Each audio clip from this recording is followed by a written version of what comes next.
May muntag na usab mga kaigsunan. Ang ato na pong morning verse karon, inspirational verse makuha sa Romans chapter 14 verse 19. Sa ingon sa pulong sa Ginoo mga igsoon.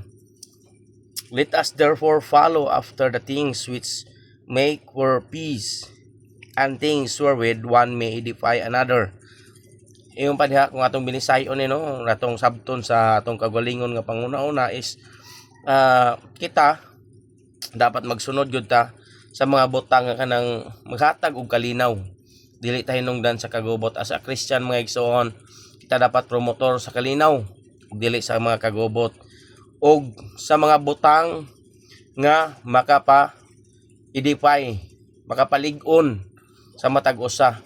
Ang mga dili makaguba hinuon ba mga nga kita as Christian nagyo tay fellowship mga igsoon para damor malig-on ang atong mga banding as Kristohanon mga igsoon. Diha ta mo ma-edify, diha ta mo damor matudloan, ma-counsel.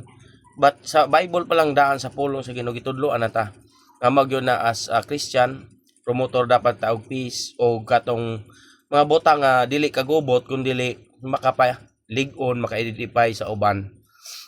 Yung ba we should always have peace in mind when we are dealing with people. Ang atong una-una gyud dapat kalinaw, dili kagubot. Kaya usahay kung naata sa kasuko kana moten manguna nga ang atong masulti usahay puro na dili mao magtenenon sa kagubot. Then no matter how intense a situation may become, sagun sa pa may mga sitwasyon, we should give in to our anger or our heart. Anang ato gyud nang i-set aside, atong ipakilid sa nang atong mga kasuko, ang atong mga kabug-aton, kasakit. Kaya nga naman dili gyud na may makahatag og peace dili kanato or makahatag og peace ngadto sa uban. If we do, we will only end up hurting other people, and this will make the situation far worse. Mo ang giingon ganina nga kung natas kabug-aton, natas kasuko is ang ato gyud masulti kadalasan is mga di gyud mao nga butang, mao na giingon nga mo end up ra gyud nga makapasakit noon ta sa ubang tao. Then we should always desire that as brothers and sisters in Christ, we grow together. O yun ay gitudlo sab sa ato nga kita nga mga Kristohanon nga nagpadayon, mutubo gyud ta sa espirituhanon nato nga bahin kay kani atong mga height di naman ni mutubo. Mo grow together sa spiritual nga bahin, leaving no one behind. Hindi nato biyaan ang uban nga mga bag-o pa sa ministry, hindi nato nabiyaan kun dili atong tudluan, atong mas the more pa nga i-encourage. Then following our emotions and acting on negativity will always result in division, and this is never of God. Mao ni nga kung ang atong buhaton is dili kalinaw, maghimo tag mga butang nga dili maka pahimuot sa uban, yung pa diha nga kanang ang resulta ni negativity ngadto sa uban, and then ang resulta gyud ana is panagbulag-bulag, divisions.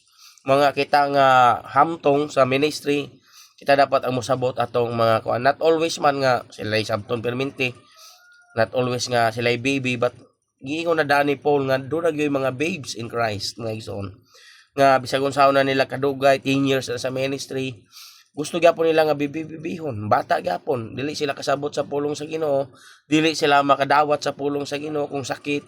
Mo na nga kita mismo nata sa ila, naga-guide sa ila, naga-hatag-tag mga kanang pagdasig sa ila mga igsoon. Ingon nga maka-edify kay nga naman kung mao na atong trabaho no nga magbungkag sa church, dili ta promotor sa peace, lain na nga atong gina-promote is ayun pada, it is never of God. Dili gyud ni sa Ginoo nga mga kahimuan. Mao na nga as Christians ang atong himuon gyud is katong gitudlo sa Ginoo sa ato nga makapaidify sa uban, labaw sa tanan makapahimaya nga sa atubangan sa Ginoo nga kanang damor patabang nga kanang tabangan sa Ginoo, panalanginan sa Ginoo, kaya nga ato gibuhat is kalipay man. Kay ningon man ang Bible na kung ma-delight lang ang Ginoo sa atong mga gipanghimo is tagaan mo gyud ani panalangin mga igsoon. Una nga sa karon ingon pa dia gitudloan ta sa atong verse na daan is dapat mag-promote og peace, Then kanang mga butang atong himuon is kanang makapaidipay ngadto sa uban, makapalig-on ba, makapadasig sa uban, dili kay mawa na noon sila mga igsoon. God bless and keep safe always everyone.